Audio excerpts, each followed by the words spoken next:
പപ്പായ തോരൻ എങ്ങനെ ഉണ്ടാക്കുന്നതെന്ന് നോക്കാം. അതിനുവേണ്ടി ഞാനിപ്പോൾ ഇവിടെ ഒരു പപ്പായ എടുത്തിട്ടുണ്ട്. ഇത് ഫുള്ളായിട്ട് ഞാൻ എടുക്കുന്നില്ല, പകുതി മാത്രമേ എടുക്കുന്നുള്ളൂ. അപ്പോൾ ഇത് നമുക്ക് കട്ട് ചെയ്തെടുക്കാം.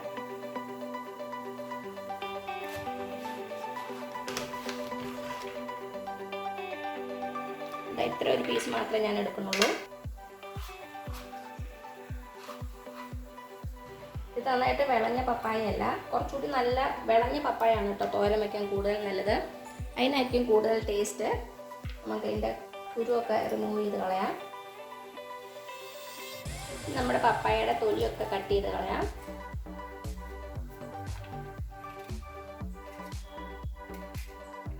അപ്പം എന്താ നമ്മുടെ പപ്പായ നന്നായിട്ട് തൊലിയൊക്കെ കളഞ്ഞിട്ടുണ്ട്. ഇനി ഇത് നമുക്ക് നന്നായിട്ടൊന്ന് കഴുകിയെടുക്കണം.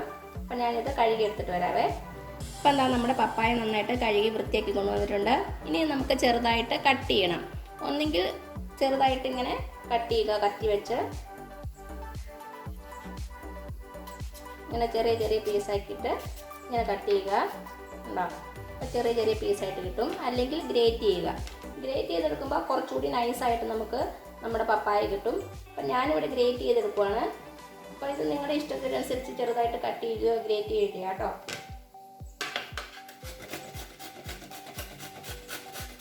ഗ്രേറ്റ് ചെയ്യുമ്പോൾ ചെറിയ ചെറിയ പീസായിട്ട് നമുക്ക് കിട്ടും. അപ്പോൾ ഞാനിത് ഫുള്ളായിട്ട് ഗ്രേറ്റ് ചെയ്യട്ടെ കേട്ടോ. അപ്പോൾ എന്താ നമ്മുടെ പപ്പായൊക്കെ ഞാൻ ഗ്രേറ്റ് ചെയ്ത് വെച്ചു. ഇനി നമുക്ക് തോരനുണ്ടാക്കാൻ തുടങ്ങാം. അപ്പോൾ ഞാനിവിടെ ഒരു പാത്രം വെച്ചിട്ടുണ്ട്. നമുക്കതിലേക്ക് വെളിച്ചെണ്ണ ഒഴിച്ചു കൊടുക്കാം. വെളിച്ചെണ്ണ തന്നെയാണ് കൂടുതൽ ടേസ്റ്റ്. നാടൻ റെസിപ്പി ആയ കാരണം വെളിച്ചെണ്ണ തന്നെയാണ് നല്ലത്. അപ്പം നമ്മുടെ എണ്ണ ചൂടായിട്ടുണ്ട്. ഇതിലേക്ക് ഒരു 1/2 ടീസ്പൂൺ കടുക് ഇട്ട് കൊടുക്കാം.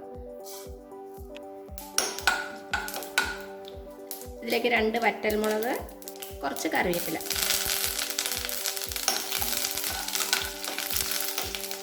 കറിവേപ്പിലൊക്കെ നന്നായിട്ട് മൊരിഞ്ഞ് വന്നിട്ടുണ്ട്. ഇതിലേക്ക് ഇനി നമ്മുടെ പപ്പായ ഇട്ട് കൊടുക്കാം.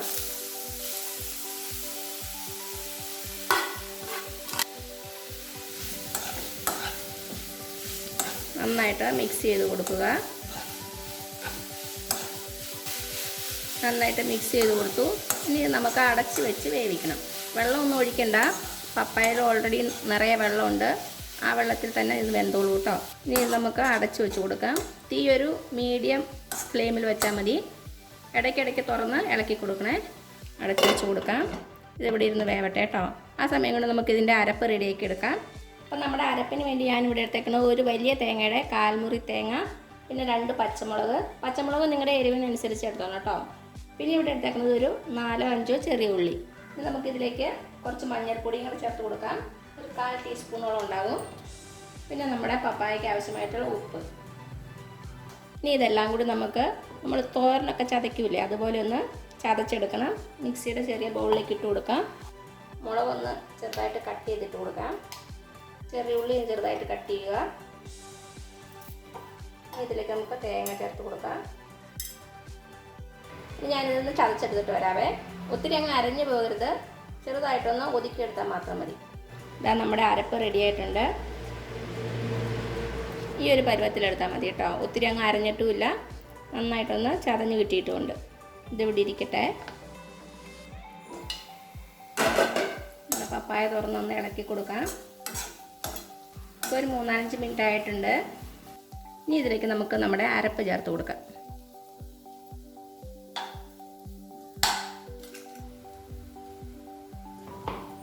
അരപ്പ് ചേർത്ത് കൊടുത്തു. ഈ പപ്പായ കൊണ്ട് തന്നെ ഒന്ന് മൂടി വയ്ക്കാം.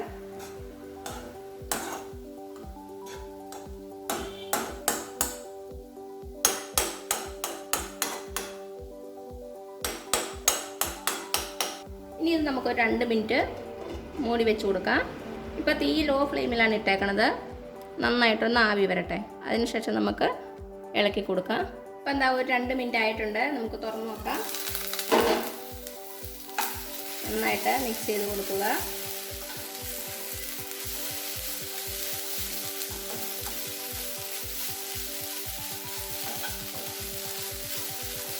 ഇനി തുറന്ന് വെച്ച് ഒരു 2-3 മിനിറ്റ് നമുക്കൊന്ന് ഇളക്കി കൊടുക്കാം. അപ്പോൾ ഇതിൻ്റെ വെള്ളമൊക്കെ നന്നായിട്ട് വറ്റി ഒട്ടും കുഴഞ്ഞു പോകാതെ നമ്മുടെ പപ്പായ തോരൻ നമുക്ക് കിട്ടും. തീ ലോ ഫ്ലെയിമിൽ തന്നെ വയ്ക്കാവുള്ളൂ കേട്ടോ. പ്രത്യേകിച്ച് ഗ്രേറ്റ് ചെയ്തതായതുകൊണ്ട് പെട്ടെന്ന് അടി പിടിക്കും. ചെറുതായിട്ട് അരിഞ്ഞെടുക്കുകയാണെങ്കിൽ അത്രയും പ്രശ്നം വരില്ല. ഉപ്പൊക്കെ ഒന്ന് ചെക്ക് ചെയ്ത് നോക്കുക. കുറവാണെങ്കിൽ ഇട്ട് കൊടുക്കാം. എനിക്കിപ്പോൾ ഇവിടെ ഉപ്പൊക്കെ കറക്റ്റാണ്. ഇപ്പോൾ 2-3 മിനിറ്റ് ആയിട്ടുണ്ട്. നമ്മുടെ തോരൻ റെഡി ആയിട്ടുണ്ട്. അപ്പോൾ ഇത്രയേ ഉള്ളൂ നമ്മുടെ ടേസ്റ്റി ആയിട്ടുള്ള, അതേസമയം നല്ല ഹെൽത്തി ആയിട്ടുള്ള പപ്പായ തോരൻ. എല്ലാവരും ഒന്ന് ട്രൈ ചെയ്ത് നോക്കുക. കുറച്ച് നാളത്തേക്ക് നോൺ വെജൊക്കെ ഒഴിവാക്കി നമ്മുടെ വീട്ടിൽ കിട്ടുന്ന സാധനങ്ങൾ വെച്ച് നല്ല ഹെൽത്തി ആയിട്ടുള്ള റെസിപ്പീസൊക്കെ ഉണ്ടാക്കാൻ നോക്കുക. അപ്പോൾ ഈ വീഡിയോ ഇഷ്ടമായാൽ ആ താഴെ കാണുന്ന ചുമന്ന സബ്സ്ക്രൈബ് ബട്ടണിൽ ഒന്ന് പ്രസ് ചെയ്ത് സപ്പോർട്ട് ചെയ്യണേ. അപ്പോൾ അതിൻ്റെ തൊട്ടടുത്തൊരു ബെല്ലൈക്കൺ വരും, അതും കൂടെ പ്രസ് ചെയ്ത് ഓൾ എന്നുള്ള ഓപ്ഷൻ കൊടുക്കുക. പിന്നെ പുതിയൊരു റെസിപ്പി ആയിട്ട് വരുന്നവരേക്കും thank you so much. By.